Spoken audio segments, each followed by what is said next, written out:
Mumbai underworld में जब हाजी मस्तान नाम का सूरज ढल रहा था, तब उसी वक्त मुंबई की तंग गलियों में एक पुलिस हेड कांस्टेबल का बेटा तूफान बनकर उभर रहा था। वो इतना बेखौफ और साहसी था कि महज 19 की उम्र में उसने न केवल हाजी मस्तान को लूटने की प्लानिंग की, बल्कि आगे चलकर करीम लाला की पठान गैंग से सीधी टक्कर लेकर मुंबई की सड़कों पर गैंग वॉर की आग भड़का दी। इस गैंग वॉर में करीम लाला की पठान गैंग ने उसके बड़े भाई को भी मार गिराया, लेकिन बड़े भाई की हत्या ने उसे और भी बेरहम बना दिया। इसके बाद उसने पठान गैंग के लोगों को चुन चुन कर मारा, यहाँ तक कि उसने अपने भाई की मौत के बदले में करीम लाला के भाई को भी मौत के घाट उतार दिया। धीरे धीरे उसके चर्चे पूरे अंडरवर्ल्ड में होने लगे और फिर उसने आतंक का ऐसा मंजर कायम किया कि उसके नाम से पूरी मुंबई कांपने लगी। स्मगलिंग, एक्सटॉर्शन, रियल एस्टेट और मैच फिक्सिंग के जरिए उसने करोड़ों कमाए। वो बॉलीवुड की फिल्मों में अपना ब्लैक मनी लगाता और बड़े बड़े प्रोड्यूसर्स और एक्टर्स से हफ्ता भी वसूलता।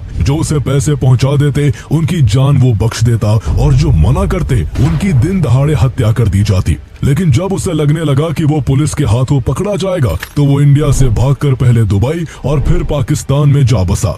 लेकिन इंडिया से बाहर रहकर उसने जो किया वो सिर्फ क्राइम नहीं, आतंकवाद की परिभाषा बन गया। उसने 1993 मुंबई सीरियल ब्लास्ट जैसा खौफनाक आतंकी हमला करवाकर पूरे भारत को दहला दिया था।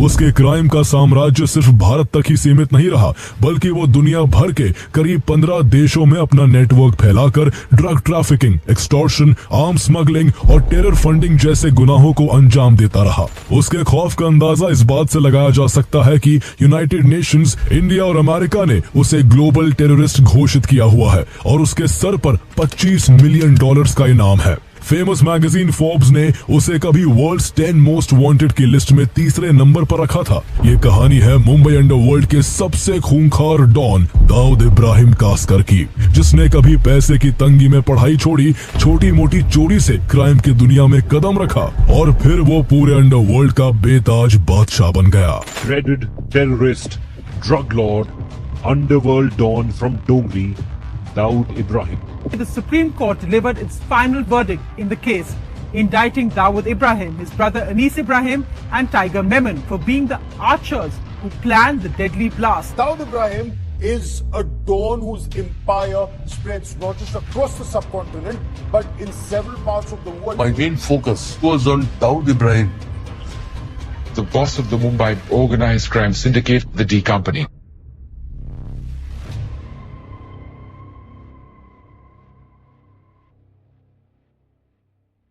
साल 1955 में इब्राहिम कास्कर नाम का शख्स, जो पेशे से हेड कांस्टेबल था, एक दिन अपनी पत्नी अमीना बी के साथ निराले शाह बाबा से मिलने जाता है। निराले शाह बाबा ने भविष्यवाणी करते हुए उनसे कहा कि उनके 6 बेटे होंगे और उनमें से उनका दूसरा बेटा आगे चलकर बहुत ही फेमस और पैसे वाला आदमी बनेगा।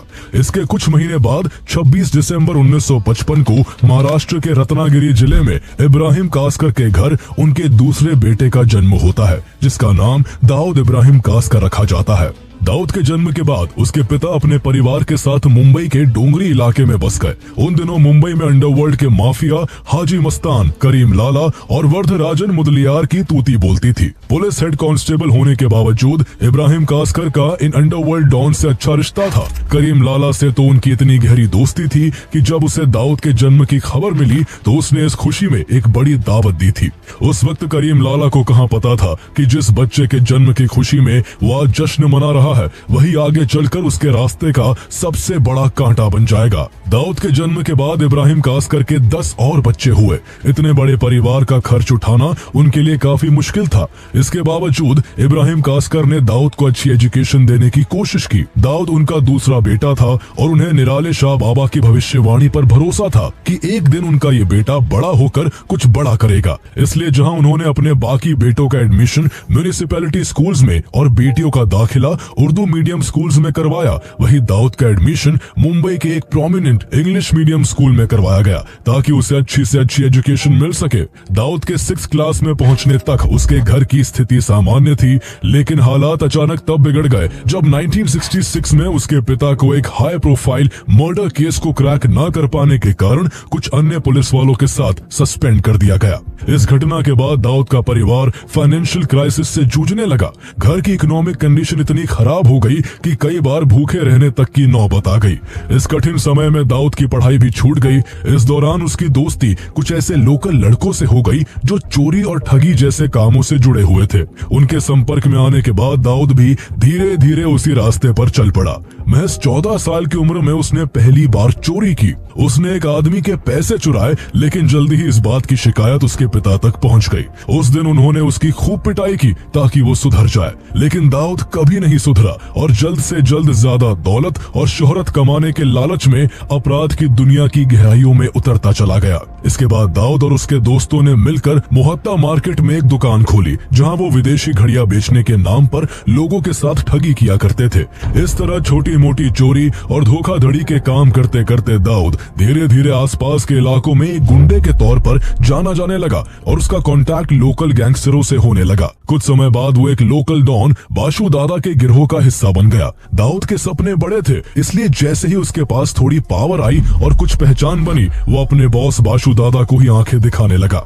एक दिन किसी बात को लेकर बाशु दादा ने दाऊद के पिता और उसके बड़े भाई शबीर कास्कर की खुलेआम इंसल्ट कर दी। ये बात दाऊद को इतनी चुभ गई कि उसने न केवल बाशु दादा को खुलेआम जान से मारने की कोशिश की, बल्कि उसने अपने दोस्तों की मदद से उसका पूरा साम्राज्य खत्म कर डाला। धीरे धीरे दाऊद गैंगस्टर्स की दुनिया में अपना कद बढ़ाता जा रहा था। 1970 के दशक में उसने कुछ वक्त के लिए हाजी मस्तान के लिए भी काम किया। हालांकि उसे हाजी मस्तान इस शहर पर राज करने का कभी भी सही हकदार नहीं लगा, क्योंकि इस मुकाम तक पहुंचने के लिए मस्तान ने खुद से कभी कोई वायलेंस का काम नहीं किया था। इसके बावजूद हाजी मस्तान का अंडरवर्ल्ड से लेकर बॉलीवुड तक दबदबा था। मस्तान की पॉपुलैरिटी दाऊद को अंदर ही अंदर खलती थी और वो भी वैसा ही रुतबा चाहता था। उसे पता था कि अगर उसे इस क्राइम की दुनिया में सबसे बड़ा बनना है तो उसके लिए उसे इस फील्ड के सबसे बड़े खिलाड़ी से भिड़ना होगा। इसलिए कभी हाजी मस्तान का शागिर्द रहा दाऊद इब्राहिम उससे भी टकराने के लिए तैयार हो गया। उसे सही मौका तब मिला जब एक बार मस्तान ने दाऊद के 2 दोस्तों को पठान गैंग से पिटवा दिया। दाऊद अब हाजी मस्तान से अपने दोस्तों की पिटाई का बदला लेना चाहता था। इसी बीच उसे पता चला कि हाजी मस्तान की 5 लाख रुपए से भरी एक अटैची मरीन लाइन से होकर मालाबार हिल्स तक जाने वाली है। दाऊद ने मस्तान के इसी ब्लैक मनी को लूटने का प्लान बनाया। उस वक्त दाऊद की उम्र महज 19 साल की थी, फिर भी वो इतना बेखौफ था कि उसने रास्ते में गाड़ी रोककर उस अटैची को लूट लिया। लेकिन अभी वो इस धंधे में नया था, इसलिए उससे एक गलती हो गई। असल में वो पैसा हाजी मस्तान का नहीं बल्कि मेट्रोपॉलिटन कोऑपरेटिव बैंक का था।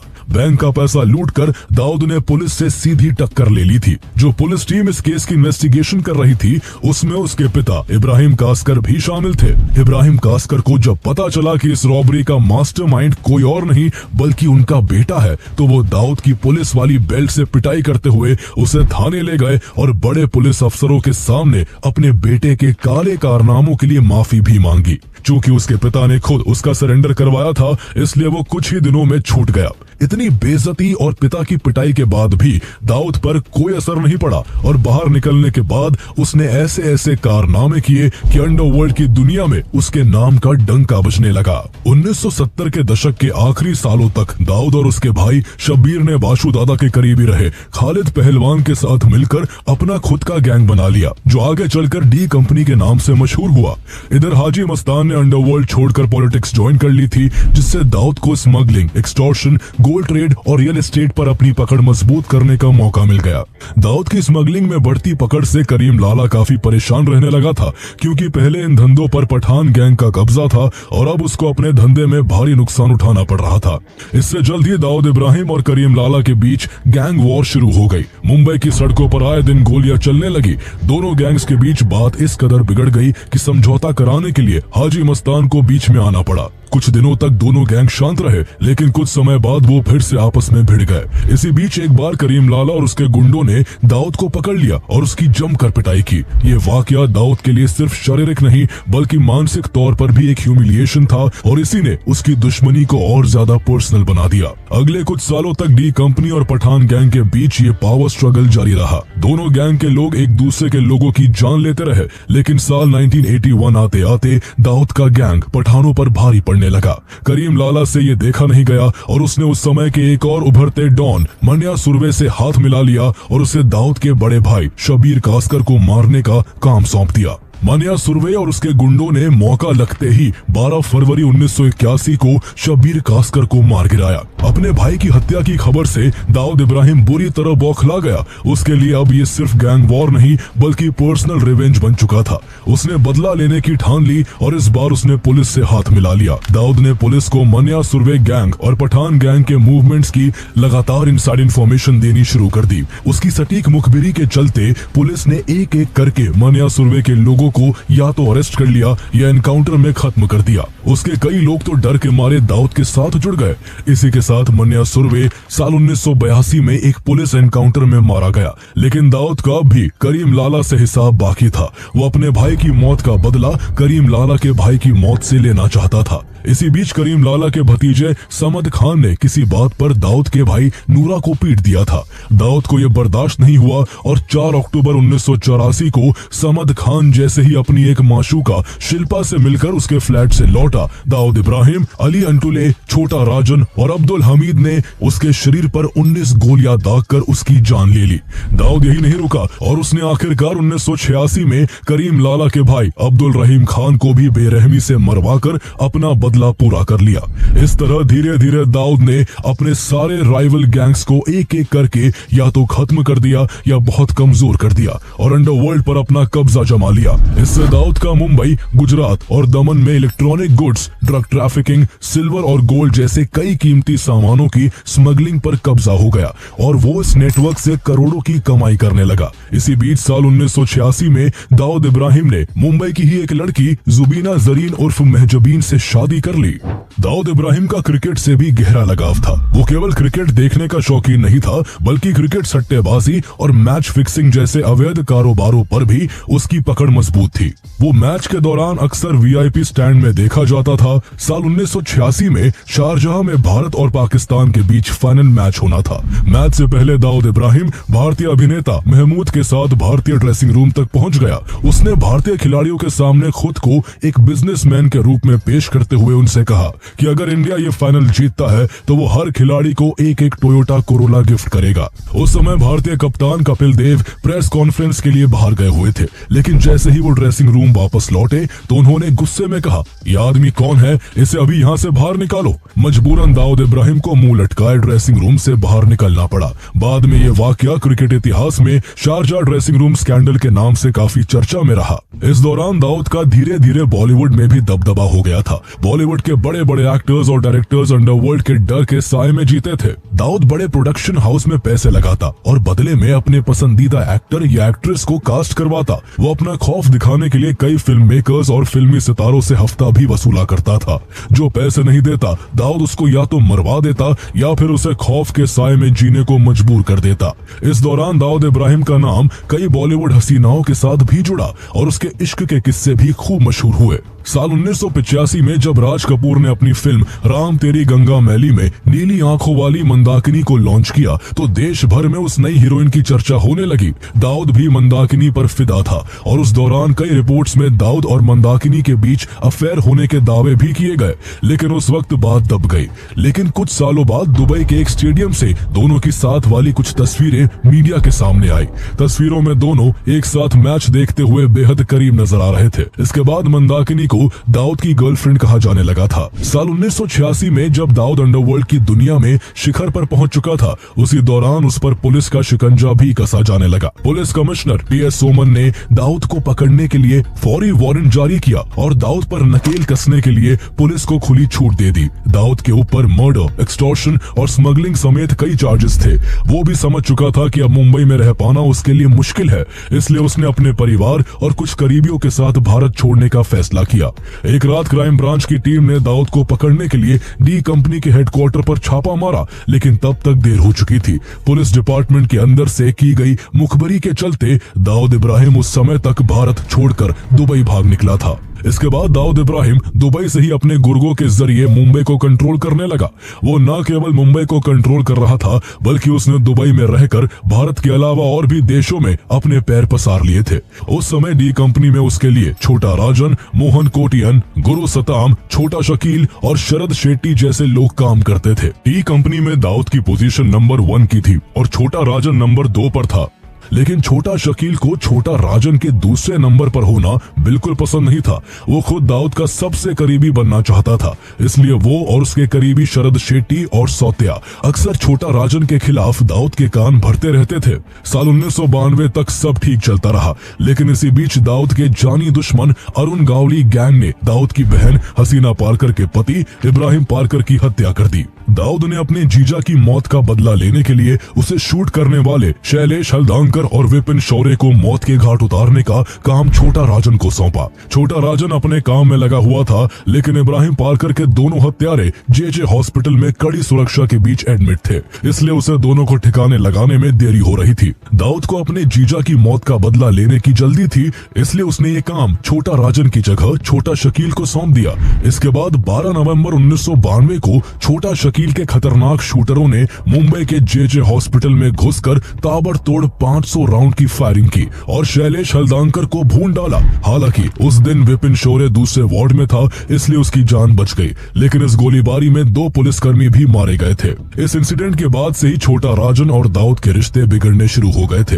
एक दिन दुबई की एक पार्टी में शरद शेट्टी ने दाऊद से कहा, आपके अंडर काम करते हुए छोटा राजन अपनी एक अलग टीम खड़ा करता जा रहा है, कहीं एक दिन ऐसा ना हो कि यही आपके लिए खतरा बन जाए। इसके बाद बात यहाँ तक पहुँच गई कि दाऊद इब्राहिम अपने राइट हैंड छोटा राजन को डी कंपनी की इंपॉर्टेंट प्लानिंग से भी दूर रखने लगा। उसी दौरान 6 दिसंबर 1992 को कार सेवकों की भीड़ ने अयोध्या में स्थित सालों से विवादित रही बाबरी मस्जिद को गिरा दिया। इसके बाद पूरे देश में तनाव और हिंसा का माहौल बन गया। जगह जगह दंगे भड़क उठे और मुंबई भी इस वायलेंस से नहीं बच सकी। टाइगर मेमन, मोहम्मद दोसा और दाऊद इब्राहिम इसका बदला लेना चाहते थे, इसलिए उन्होंने साथ मिलकर मुंबई को दहलाने की प्लानिंग रचनी शुरू कर दी। दूसरी तरफ पाकिस्तान की खुफिया एजेंसी ISI भी भारत को चोट पहुंचाना चाहती थी, इसलिए उसने इस मौके का फायदा उठाते हुए अपने प्लान में दाऊद इब्राहिम, उसके भाई अनीस इब्राहिम, मोहम्मद दोसा और टाइगर मेमन को शामिल कर लिया। हालांकि दाऊद ने अपने दाहिने हाथ रहे छोटा राजन को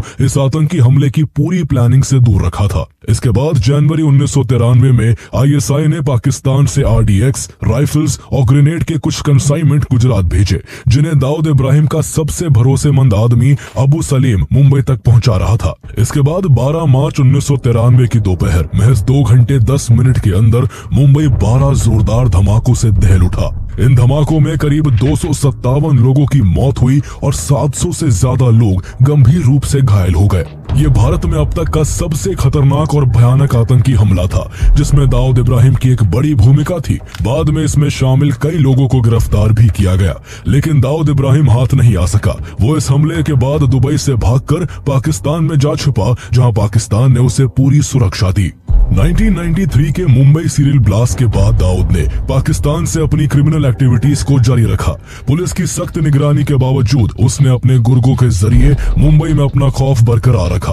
बॉलीवुड में भी उसका डर जस का तस बना हुआ था। ना तो उसकी गुंडागर्दी कम हुई और न ही उसके अफेयर्स के किस्सों पर लगाम लगा। एक्ट्रेस मंदाकिनी के बाद दाऊद इब्राहिम का नाम अनीता अयूब, जैस्मिन धुन्ना और महवीश हयात जैसी एक्ट्रेसेस से भी जुड़ा। दाऊद पाकिस्तानी एक्ट्रेस अनीता अयूब के लिए तो इस कदर दीवाना था कि जब फिल्म मेकर जावेद सिद्दीकी ने दाऊद के कहने पर अनीता अयूब को अपनी फिल्म में कास्ट नहीं किया, तो उसके गुंडों ने साल 1995 में जावेद सिद्दीकी की हत्या कर दी। इसके अलावा साल 1997 में मशहूर म्यूजिक प्रोड्यूसर और टी सीरीज के फाउंडर गुलशन कुमार की हत्या भी दाऊद के ही आदमी अबू सलीम ने करवाई थी। अबू सलीम गुलशन कुमार से हर महीने 5 लाख रुपए की एक्सटॉर्शन की मांग कर रहा था, लेकिन गुलशन कुमार ने धमकियों के बावजूद पैसा देने से मना कर दिया था। उनका कहना था कि इससे अच्छा वो ये पैसे माता वैष्णो देवी के भंडारे में दान कर देंगे। इंडिया से बाहर रहकर दाऊद का बॉलीवुड फिल्मों को फंड करना भी जारी रहा। साल 2001 में आई फिल्म चोरी चोरी चुपके चुपके की फंडिंग को लेकर भी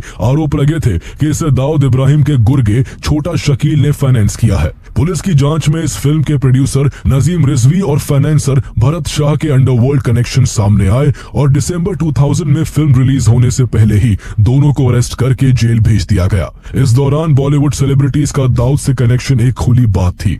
1993 के मुंबई बम धमाकों के बाद संजय दत्त पर दाऊद के गुर्गों से हथियार लेने और उन्हें अपने घर में रखने का आरोप लगा था, जिसके लिए उन्हें टाडा के तहत जेल भी जाना पड़ा था। अनिल कपूर भी भारत पाकिस्तान के क्रिकेट मैच के दौरान दाऊद इब्राहिम के साथ देखे गए थे।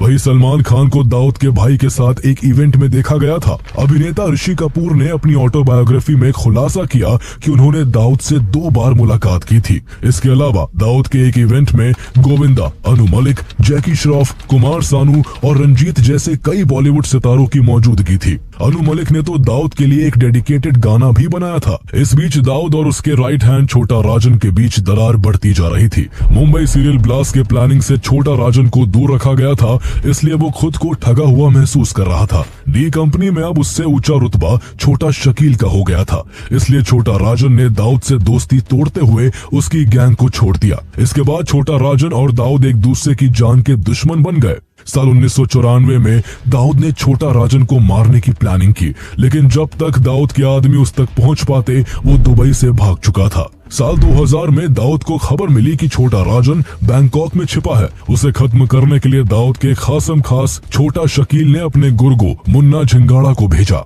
मुन्ना ने बैंकॉक में छोटा राजन को जान से मारने के लिए उसके ऊपर ताबड़तोड़ फायरिंग की, लेकिन इस बार भी किस्मत ने उसका साथ दिया और वो वहां से बच निकला। छोटा राजन ने भी कई बार दाऊद को मारने की कोशिश की, लेकिन वो नाकाम रहा। इसकी सबसे बड़ी वजह थी दाऊद इब्राहिम का पाकिस्तान में ISI और पाकिस्तानी आर्मी की कड़ी सुरक्षा में रहना। इंडियन अथॉरिटीज भी दाऊद को पकड़ने की कोशिश में लगी हुई थी। इसी बीच 23 जुलाई 2005 को दाऊद की बड़ी बेटी महरूक की शादी का रिसेप्शन पूर्व क्रिकेटर जावेद मियांदाद के बेटे जुनैद के साथ दुबई के ग्रैंड हयात होटल में होने वाला था।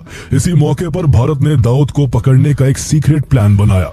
इस काम को शांति से निपटाने की जिम्मेदारी IB से रिटायर हो चुके अजीत डोभाल को सौंपी गई। अजीत डोभाल ने इसमें छोटा राजन को भी शामिल किया। छोटा राजन ने दाऊद को ठिकाने लगाने का काम अपने 2 शूटर्स विकी मल्होत्रा और फरीद तनाशा को सौंपा।